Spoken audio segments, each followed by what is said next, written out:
Agora você está ao vivo. Oi, boa noite. Você acompanha nesse momento no Instagram o Rodrigo Ramalho. Dentro de instantes, conforme dito e anunciado, o nosso bate-papo com o médico veterinário, Dr. Ricardo Varzoni. Bate-papo importante com muitas informações para você. Você me acompanha por aqui no O Rodrigo Ramalho, também pelo Facebook, no Rodrigo Ramalho 2. Assista, curta, compartilhe, participe conosco. O Dr. Ricardo já está na sala, vamos colocar o Dr. Ricardo Varzoni aqui na sala, pronto. E aí, a gente parte o bate-papo, respeitando aquele nosso horário, né, das 19h30. Muito obrigado para você que está entrando, você que está nos acompanhando. Curta, compartilhe, fale sobre essa nossa ideia. Pronto, do outro lado dele, Ricardo Varzoni. Boa noite, doutor. Boa noite, Rodrigo. Tudo em ordem? Tudo em ordem, estamos aí, né? Bacana, estamos ajustados. Ajustados, aguardando aí para a gente levar informações aí para a população. Desde já quero agradecer a atenção do doutor para com a minha pessoa e ter aceitado o convite. Muito obrigado, doutor. Imagina, é um grande prazer estar participando e ter essa oportunidade também de trazer essas informações a todo mundo, né? Trocar ideias, ouvir o pessoal e ver se a gente pode ajudar nesses problemas que a gente tem de pragas urbanas em relação à saúde pública do município, né? Ótimo. 19h30? 19h30. Bom, conforme dito e anunciado, respeitamos bastante esta questão do horário. O nosso bate-papo a partir de agora é com o médico veterinário, Dr. José Ricardo Matos Varzoni. Dr. Varzoni, boa noite e muito obrigado por tê-lo aqui conosco. Boa noite, Rodrigo Ramalho. Muito obrigado pela oportunidade também. Bom, para quem não conhece o médico veterinário Ricardo Varzoni, conta um pouquinho para a gente sobre o currículo do doutor. Então, Rodrigo, eu fiz a minha graduação, iniciei no ano de 87, me formei em 91, né, como médico veterinário. Trabalhei na região lá de São João da Boa Vista, que é a minha cidade natal, né, onde eu nasci, em clínica médica veterinária, né, pequenos animais, depois trabalhei com grandes animais. A convite da antiga Quatro Patas, a doutora Ana Helena, nós viemos começar a trabalhar aqui, onde eu trabalhei por volta de 10 anos. Depois ingressei no zoológico municipal, trabalhei com animais silvestres durante mais ou menos uns 6 anos também, 7 anos. Aí é onde eu comecei o meu mestrado na Universidade de São Paulo, fiz o meu mestrado na área de produção, área de controle, produção e qualidade de animais. Depois, nesse decurso, enquanto já trabalhando em zoológico, eu fui convidado à Secretaria da Agricultura, trabalhei na Secretaria da Agricultura, na inspeção de produtos de origem animal do município. Eu trabalhei também um pouquinho na vigilância sanitária, já lá no início, e aí onde então eu fiz especialização em animais silvestres, fiz especialização no ensino docente superior, porque assumi uma cadeira na Faculdade de Medicina Veterinária aqui de Leme. Trabalhei como professor 18 anos lá, desde o início. Trabalhei como coordenador no mesmo curso durante 7 anos. Aí, então, fiz mais uma pós-graduação em gestão ambiental e depois voltei agora para zoonoses, né?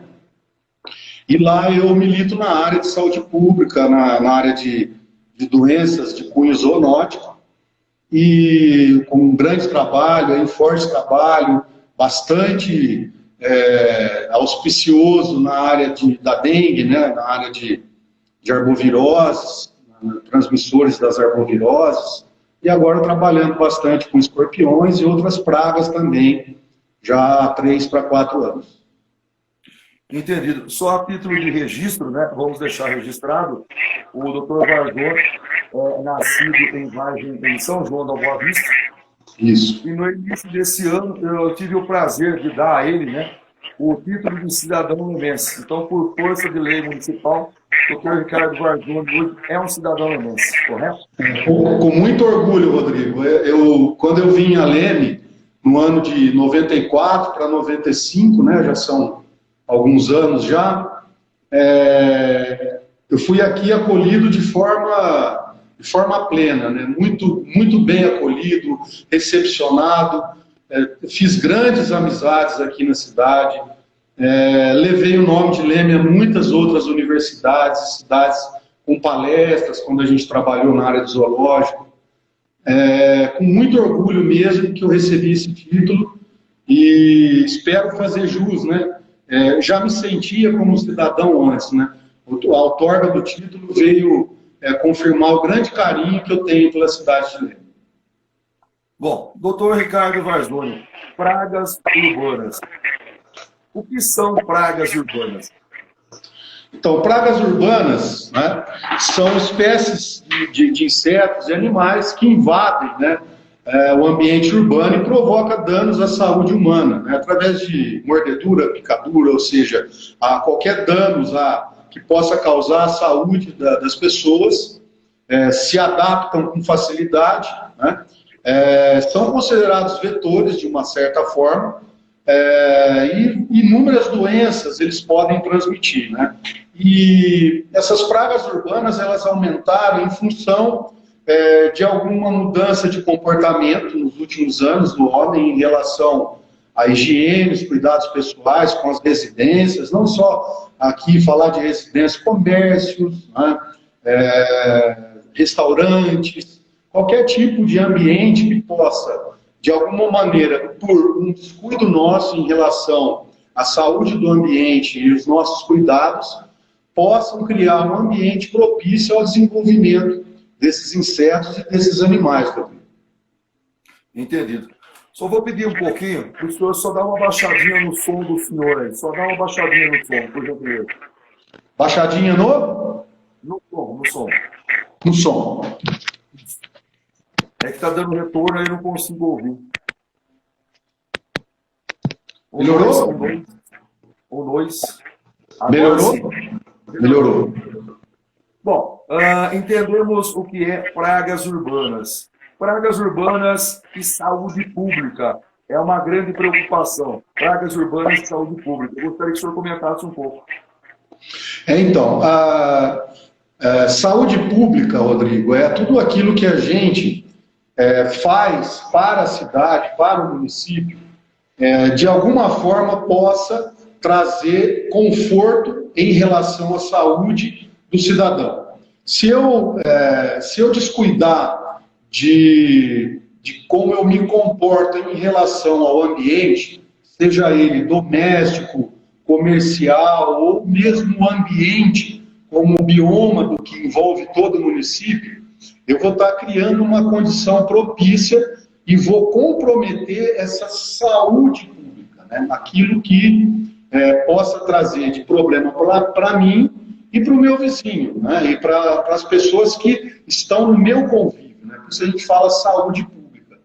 E normalmente a saúde pública ela envolve atividades coletivas, né? Envolve intersetorialização de vários setores, vários setores da prefeitura, da iniciativa privada, de entidades assistenciais, tudo aquilo que possa estar colaborando para um bem maior que seria a saúde pública, né? É muito abrangente o tema. Quando a gente tenta trabalhar com saúde pública, a gente tem que pensar que nós temos que pensar no todo, no coletivo. E aí, trabalhando pontualmente cada setor, cada área, em cada momento, eu consigo estabelecer da melhor maneira possível o conjunto do todo que seria a saúde pública. Veja só que isso envolve muita gente, envolve muitos setores, envolve muitas pessoas que possam colaborar de uma forma ou de outra né, para que a gente consiga estabelecer um conforto em saúde para toda a população, né, de um município, de uma determinada área. Né? Bom, e esse envolvimento não podemos deixar de fora nós população, que estamos diretamente envolvidos nisso tudo. Quando a gente fala de pragas, né, é muito complicado eu deixar sobre o controle e sobre a tutela desse controle de pragas somente para as autarquias, vamos assim colocar, né? Seja prefeitura, seja a própria SAICIL, que também é uma autarquia que está intimamente, extremamente ligada a um problema de saúde pública, já que tudo que a gente vai ingerir, que é o nosso líquido universal, a água, né? Esse controle tem que ser minucioso, absoluto, diário, né? Tanto para aquilo que a gente vai ingerir e da forma como a gente vai tratar aquilo que a gente excreta, nós como organismo vivo. Né? Então, quando a gente fala em saúde pública, a gente precisa também, além dessas autarquias, a gente precisa da grande colaboração com a população, que é o que a gente vê não só quando a gente fala de pragas, de insetos e animais, mas quando a gente fala de vetores, que é um problema que a gente vivenciou no ano passado extremamente sério em relação às arboviroses, que foi a dengue, né, e que causou, né, um transtorno, um prejuízo financeiro, um prejuízo à saúde das pessoas enorme, né, Rodrigo? E as outras pragas, como escorpião, como aranha, formiga, né, um disseminador extremamente potencial, né, que pode trazer inúmeras patologias para nós aqui no município, né, Rodrigo? Bom, o senhor coloca aí 3 situações, a quantidade de pragas é enorme, mas vamos destacar 3. Primeira praga urbana, que me parece que nem todo mundo dá importância. A formiga, doutor. O que nós podemos falar desta praga chamada formiga? Então, Rodrigo, nós temos muitas espécies de formigas no Brasil. Né? Se a gente fosse colocar em números, aproximadamente 2.000 tipos de formigas, só para você ter uma ideia, no Brasil, ou seja, no nosso país. As que a gente tem 3 em especial que convivem mais com a gente, a formiga fantasma, aquela formiguinha bem pretinha que a gente chama formiga faraó, e assim por diante. Essas formigas, elas vão viver aproximadamente, entre uma e outra espécie, pode viver de 1 a 2 anos, 12 meses, né, nessa variação. Né? Ela carrega, Rodrigo, para você ter uma ideia, no seu dorso, aproximadamente 30 bactérias diferentes, quando eu falo só em bactérias, sem falar fungos e vírus. É um problema extremamente importante. Ela dentro dos problemas de pragas, ela é mais importante até para a barata, que é barata por conta do seu tamanho e a possibilidade que ela tem de adentrar ambientes por frestas minúsculas, né? E um grande potencial, a gente até vale aqui colocar, quando eu trabalhava na coordenação da Anhanguera Educacional aqui em Leme, a gente desenvolveu alguns trabalhos em conjunto com o laboratório nosso lá, de patologia e biologia, com o professor doutor Eros, né, Eros Máximo, que era o gerente do laboratório. A gente desenvolveu alguns trabalhos mais ou menos na mesma linha que eles fazem em hospitais humanos. A gente fez no hospital veterinário. Então a gente vê que o que a formiga carrega para dentro de um centro cirúrgico é de extrema importância, pelo seu minúsculo tamanho. Até mais, ela é até muito mais invasiva do que as baratas, que também carregam inúmeros micro-organismos, mas a formiga ela tem uma importância muito grande no ambiente hospitalar, né? E isso, obviamente, você pode reproduzir para o ambiente doméstico, para o ambiente comercial, né? Restaurantes, enfim, hotéis e tudo mais, né? Tá, mas eu tenho visto, eu tenho percebido, e o senhor me corrija se eu estiver errado, que nós damos pouca importância para a formiga, principalmente dentro de casa. Ela nos parece um ser inofensivo. Ela parece um ser, né? Excetuando aquelas que podem causar danos físicos, né? Em outros países tem formigas que têm um comportamento bastante agressivo, né? Semelhante à da lava-pés, que na verdade é só uma resposta de alguma coisa ofensiva.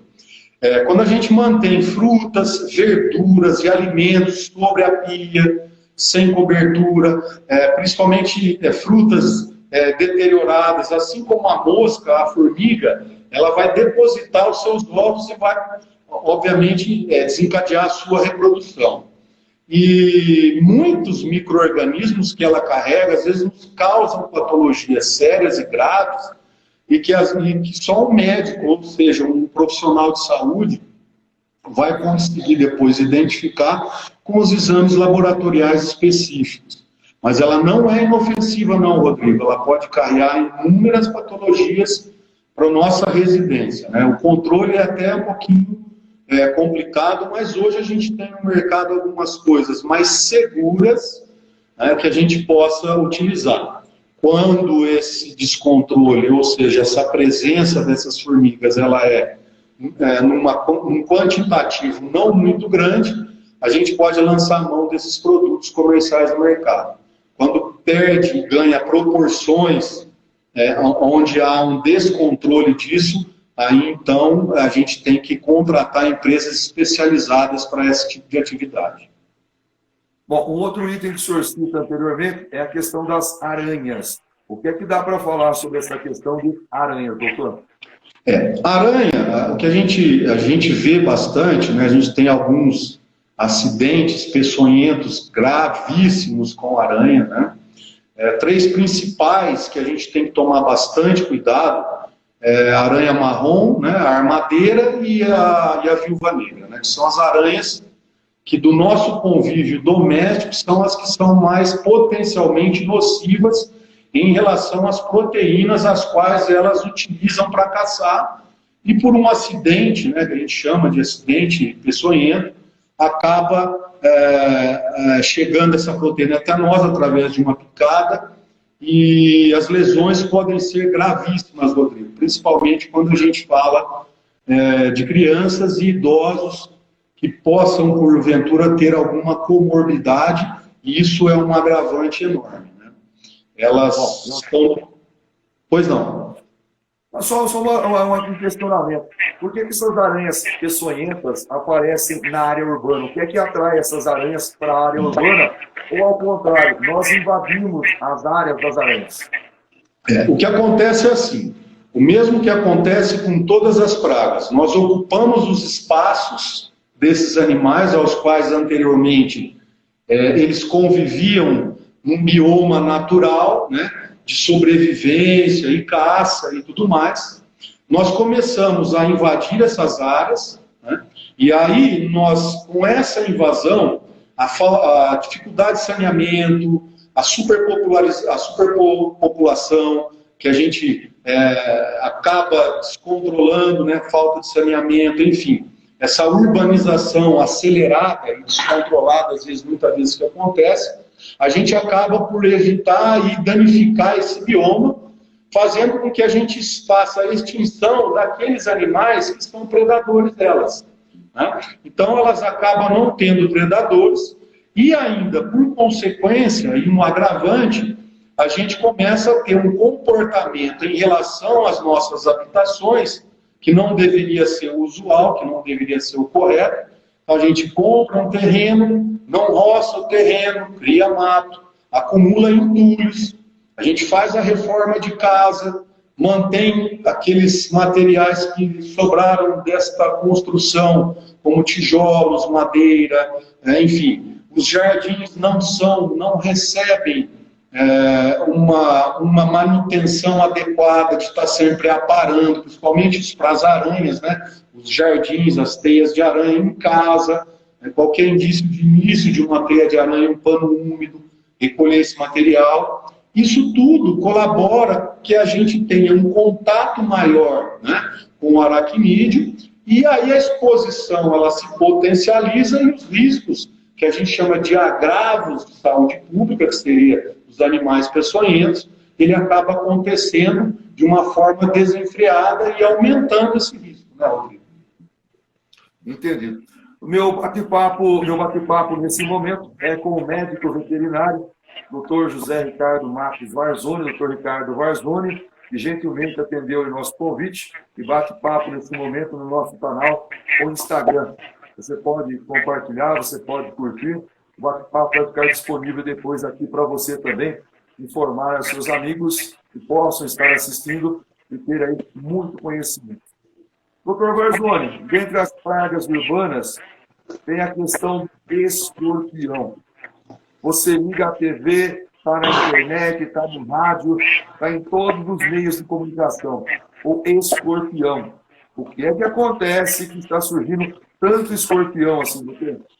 Isso, Rodrigo. Eu posso dizer que se a gente fizer um comparativo entre esses animais mais peçonhentos em relação ao contato com o ser humano, hoje o escorpião é sem dúvida o campeão, né?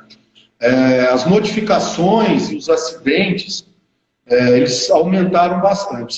Só para ter números, né? No ano de 2000, o Ministério da Saúde fez um levantamento de aproximadamente 16 a 20 mil acidentes no ano de 2000. Se a gente pegar o ano de 2016, esses acidentes saltaram para mais de 90 mil acidentes, ou seja, teve um aumento de mais de 600%. Quando a gente fala desse aumento desse contato com o escorpião, eu queria colocar rapidamente para as pessoas entenderem melhor o controle, entender qual o procedimento e por que esses procedimentos acontecem dessa maneira, ou por que a gente não toma uma ou outra atitude. É bom entender um pouquinho da biologia desse aracnídeo, né? Um artrópode dentro da caracterização de um aracnídeo. Ele tem 450 milhões de anos aproximadamente. O que isso significa para nós? É um animal extremamente adaptativo. Então ele se adapta com muita facilidade. Então ele vem sobrevivendo, Rodrigo, na natureza há 450 milhões de anos. Ou seja, ele é muito antigo, né? Ele é antes da barata. A barata veio depois do escorpião, né? A barata veio para alimentar os escorpiões. Ele tem um sistema de defesa extremamente avançado, né? No abdômen, um pente, que é um sistema de quimiorreceptores, que dá a ele a possibilidade de cindir qualquer veneno a uma distância proporcional a ele muito grande. E uma carapaça extremamente resistente, um animal que pode viver aí tranquilamente aí de 8 a 10 anos, né?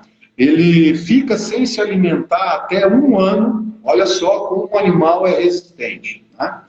E ele se reproduz, esse escorpião, que eu vou caracterizar o mais importante, que é o que tem mais acidente, e cujo veneno, ou seja, a proteína, né, a peçonha, é a mais perigosa para nós, infelizmente é o que a gente tem mais contato, popularmente conhecido como escorpião amarelo, que é o Títio cerulatus, né? Esse escorpião, Rodrigo, ele tem uma característica muito interessante. Ele não precisa do macho para se reproduzir. A fêmea, ela se reproduz por partenogênese. Então ela coloca lá sozinha de 20 a 30 escorpiõezinhos e os carregam nas costas em todo lugar que ela vai até eles terem uma idade para conseguir caçar e se alimentar de forma plena e sozinho. Então, essas características, né, do escorpião o tornam um animal de difícil controle químico, né, através de inseticidas.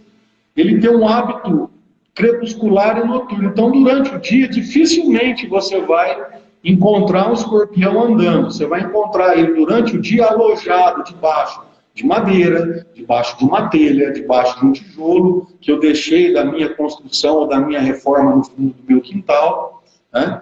E aí, então, à noite ele vai sair para caçar.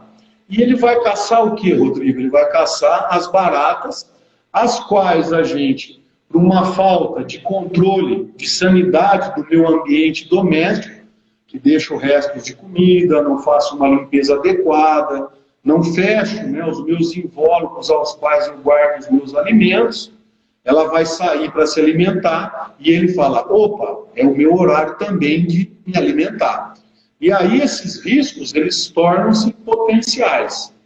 E aí, se eu tenho a visualização de um ou outro escorpião, quando eu mexo em algum entulho dentro da minha casa, ou em algum momento uma roupa que eu coloquei no varal e deixei ela recostar no muro, eu vou ter um acidente escorpião e falo, poxa vida, eu vou começar a usar veneno para ver se eu consigo controlar esse aracnídeo, né? Esse artrópode.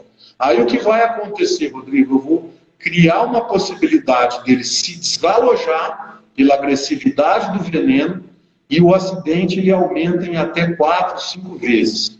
Esse é o grande problema.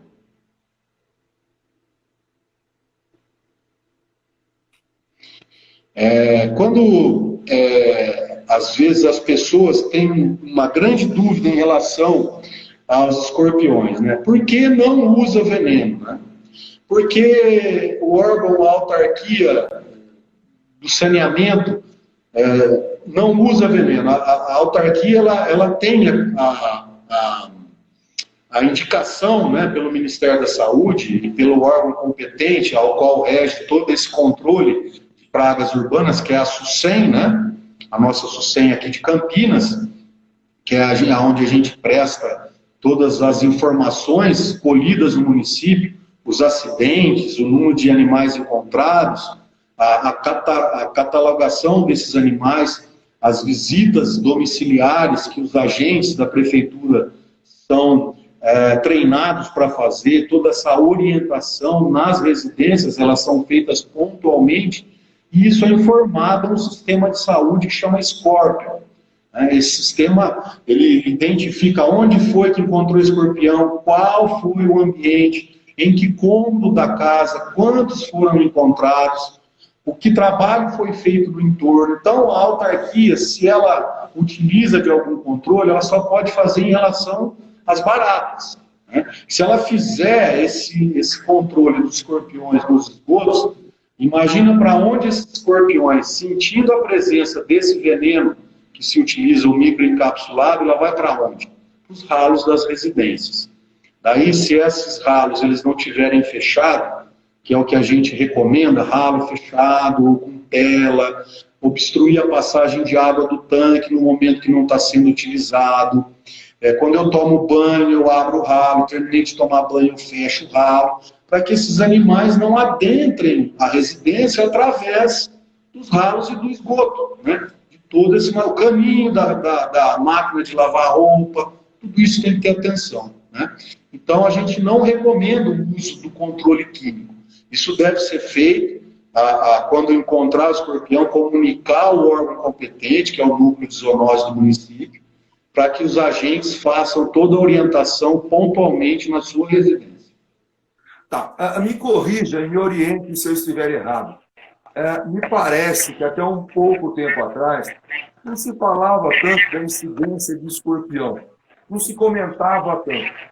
Passou-se a comentar mais, passou-se a divulgar mais, ou realmente começou a aparecer mais escorpião? Quando começou? Não, na verdade é o seguinte, parece que até um pouco tempo atrás não se falava tanto do escorpião. Começou-se a falar do escorpião ou aumentou a incidência do escorpião? Isso. A incidência, Rodrigo, como eu havia dito no começo, ela aumentou exorbitantemente, né? Você vê, em dados consolidados, né, que a gente tem, eu tenho os dados do município também. Eu vou passar daqui a pouquinho especificamente daqui. Mas como eu havia dito para você, de 2000 a 2016, em 16 anos, esse aumento foi de 600%. Né? E aí, obviamente, os acidentes, né, os agravos, eles aumentaram bastante. Só que, quando a gente fala, aumentou 600% nesses últimos 16 anos, né, a gente faz a pergunta, né, por quê? Né? Por que aumentou tanto isso? Por que agora a gente vê muito falar? Porque a gente começou, Rodrigo, a se utilizar de materiais plásticos em absurdo excesso. E isso a gente não sabe ainda dar conta disso. Vamos falar de uma forma geral, né? O município lança a mão hoje de coleta seletiva, você tem lá o local onde é depositado adequado, fornecido pelo município, né? Na questão da gestão ambiental do município. Mas o que falta ainda um pouco, Rodrigo, é as pessoas procurarem informação e começarem a mudar o seu comportamento sobre aquilo que a gente faz com que a gente não utiliza mais. É o mesmo problema com a dengue. E se você analisar, de certa maneira, o que está em alta, o próprio coronavírus é uma falta de higiene, né? Só para curiosidade aqui, para dar um dado, para consolidar aquilo que eu estou defendendo aqui no caso, né, na argumentação que eu estou fazendo, o Hospital das Clínicas em São Paulo registrou uma diminuição de 90% nos casos de diarreia relacionada à alimentação em crianças e idosos.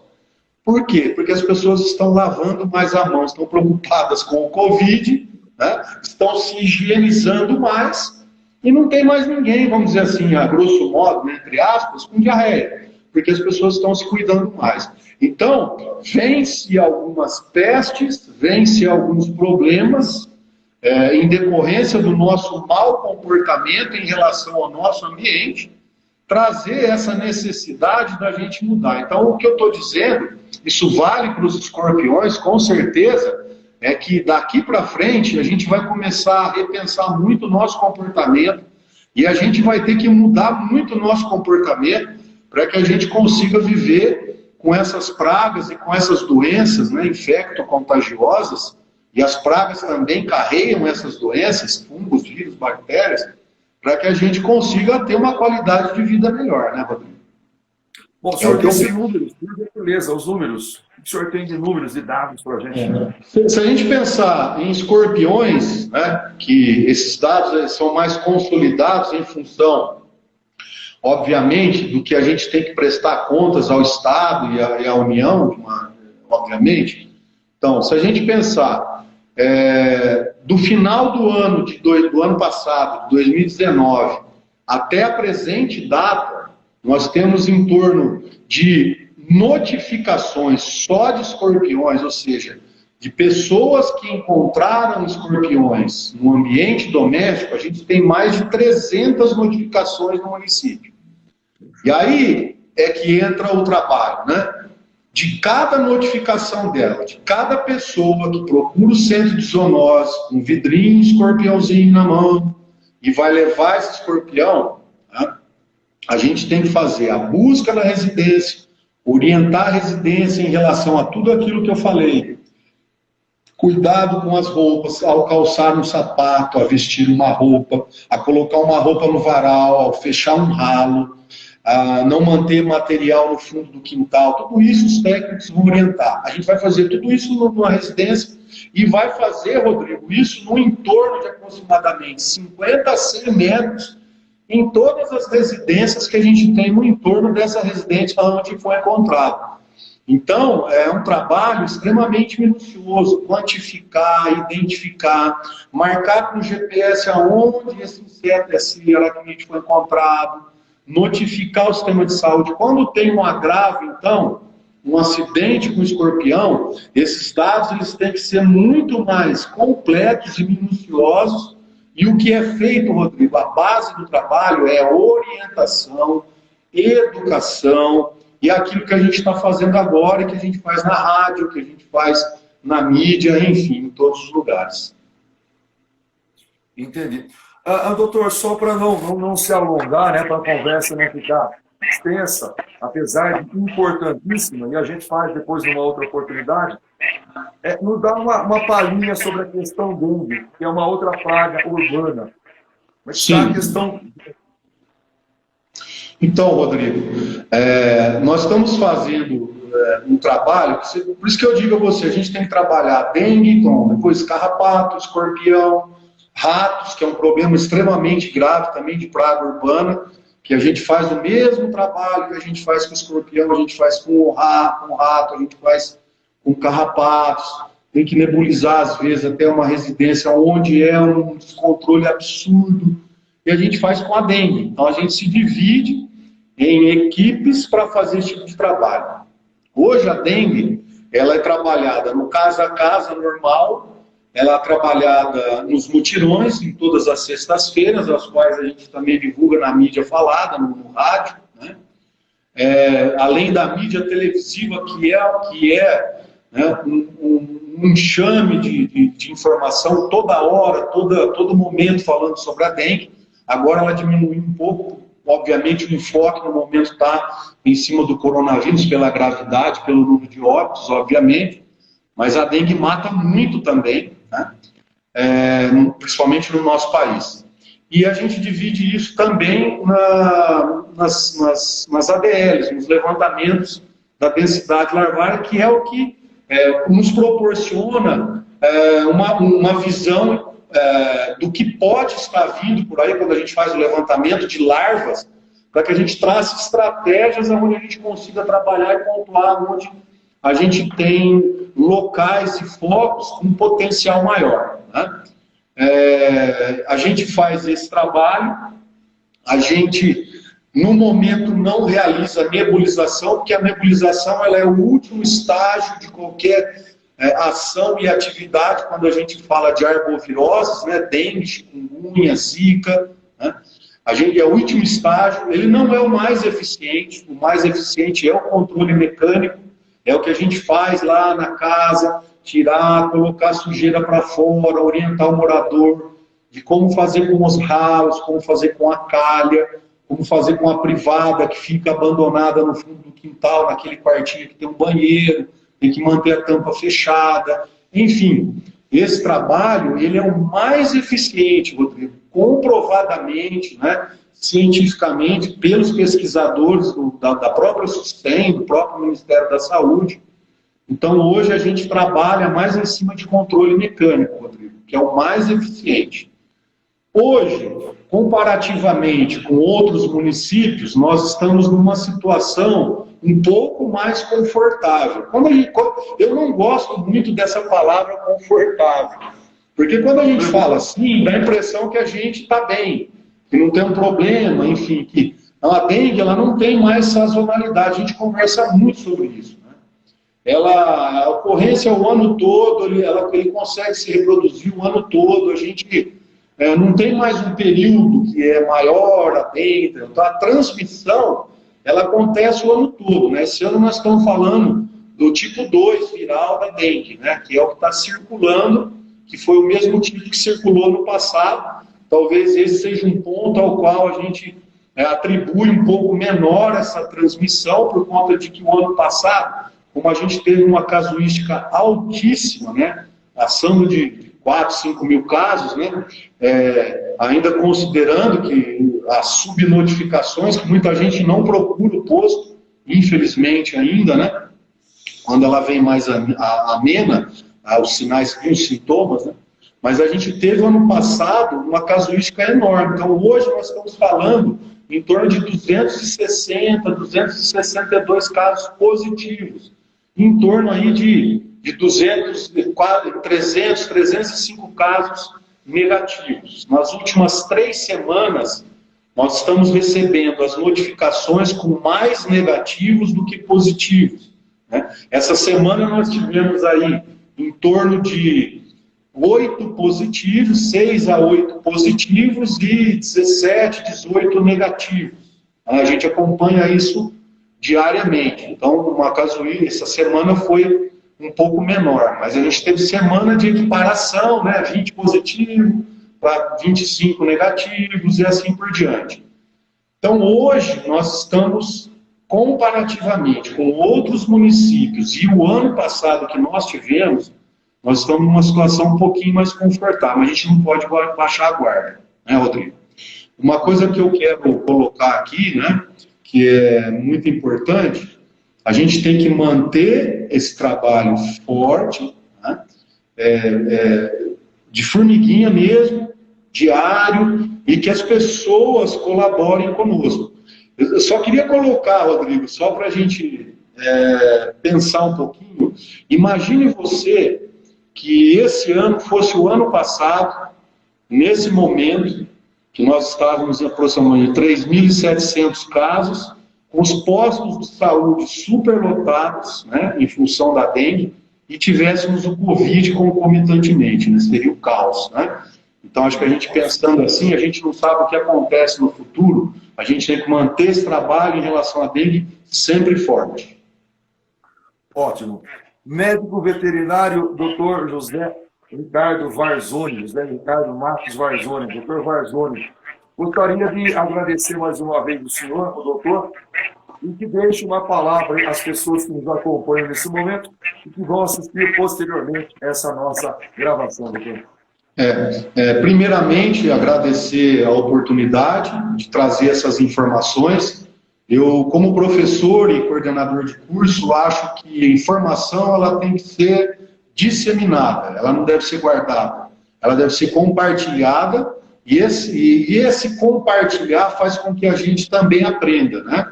Dentro de uma característica minha, de um forte caráter e bastante humildade, toda vez que a gente faz esse tipo de trabalho e conversa, a gente aprende bastante também, né? Às vezes, quando a gente responde perguntas, quando as pessoas colocam a gente em situação difícil, é quando a gente também aprende, né?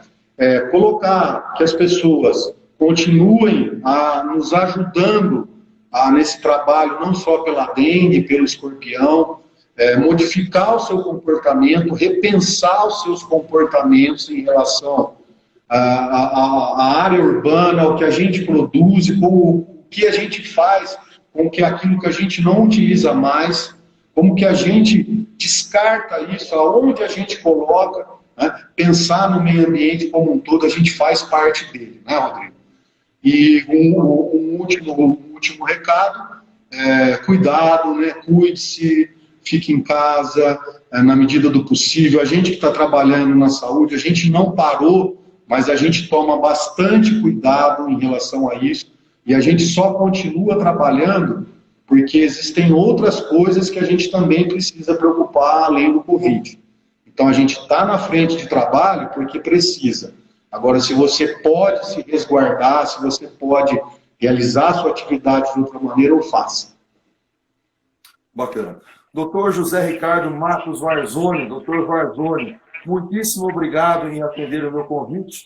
Um abraço ao senhor e toda a família. Muita saúde. Um abraço, doutor. Muito obrigado, muita paz, saúde a todas as pessoas que estão nos ouvindo ou que nos ouvirão depois, né?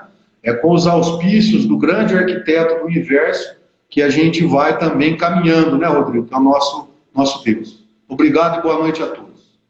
Boa noite a todos. Foi aí o meu bate-papo com o médico veterinário, Dr. José Ricardo Matos Varzoni, Dr. Varzoni, aqui de nossa cidade. Trouxe aí importantes informações. Esse vídeo vai ficar disponível aqui para você poder ver novamente, para você compartilhar, para você dizer a outras pessoas a importância da fala do Dr. Varzoni nesta noite. Segunda-feira, às 19h30, eu volto com o bate-papo aí sim com a empreendedora, a empresária Renata Chaim. Que aguarde segunda-feira, às 19h30, aqui no meu canal do YouTube, o Rodrigo Ramalho. Boa noite a todos e um forte abraço.